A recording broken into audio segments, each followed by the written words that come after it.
তৃণমূলের লুটেরাদের কেউ বাঁচাতে পারবে না, হুঁশিয়ারি অর্জুন সিংয়ের।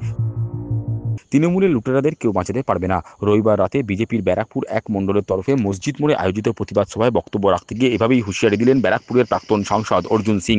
তিনি বলেন, পুজোর মরশুম কাটতে দিন, তৃণমূলের লুটেরাদের কেউ বাঁচাতে পারবে না। অক্টোবর মাস কেটে গেলে সেটিং আছে কিনা প্রমাণ হয়ে যাবে। কারণ সিপিএম নেতারা সবসময় বলে থাকেন দাদা দিদি নাকি সেটিং।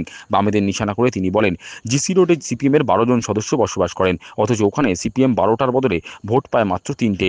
আসলে তৃণমূলকে সুবিধা পাইয়ে দিতে ওরা ভোটের সময় no vote to BJP slogan তোলেন। লুট করছো ভাই, যারাই লুটের সঙ্গে আছো, তোমার দল কিন্তু তোমাকে বাঁচাবে না। শুধু একটু অক্টোবর মাস যেতে দাও। এই অক্টোবর মাসে যে সিপিএম এর যে মাঝে মাঝে যে বলে না সিপিএম, আরে দাদা দিদি সব সেটিং আছে, সব বোঝা যাবে অক্টোবর মাসে। একটু যেতে যাও, দুর্গা ঠাকুরে পুজো করে নি আমরা, যখন ঘরটা বেঁধে দেব তারপরে বুঝবে কি সেটিং আছে আর কি ফিটিং আছে। তোমরা যখন আমি যারা মার্ক্সবাদী কমিউনিস্ট পার্টি করেন, বামপন্থী লোকেরা আছেন, আপনি বলুন তো, এই জেসি রোডে আপনার 12টা মেম্বার আছে, 12টা মেম্বারের মধ্যে মাত্র আপনি 3টে ভোট কেন পাচ্ছেন? কেন আপনি 3টে ভোট পাচ্ছেন? আপনার তো মেম্বারই আছে 12টা।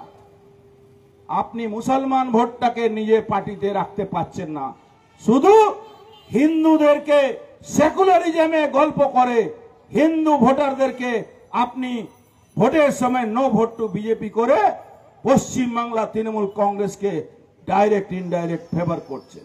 তার অভিযোগ, তৃণমূলের দুর্দিনে পাশে দাঁড়ায় একমাত্র বামপন্থীরা। 2021 কিংবা 2024 সালে যদি কেউ তৃণমূলকে বাঁচিয়ে থাকেন তাহলে তারা হলেন বামপন্থীরা।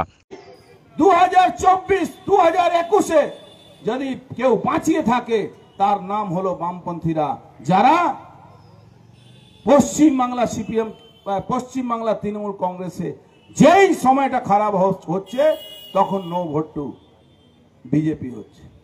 15 আগস্ট দেখেছেন।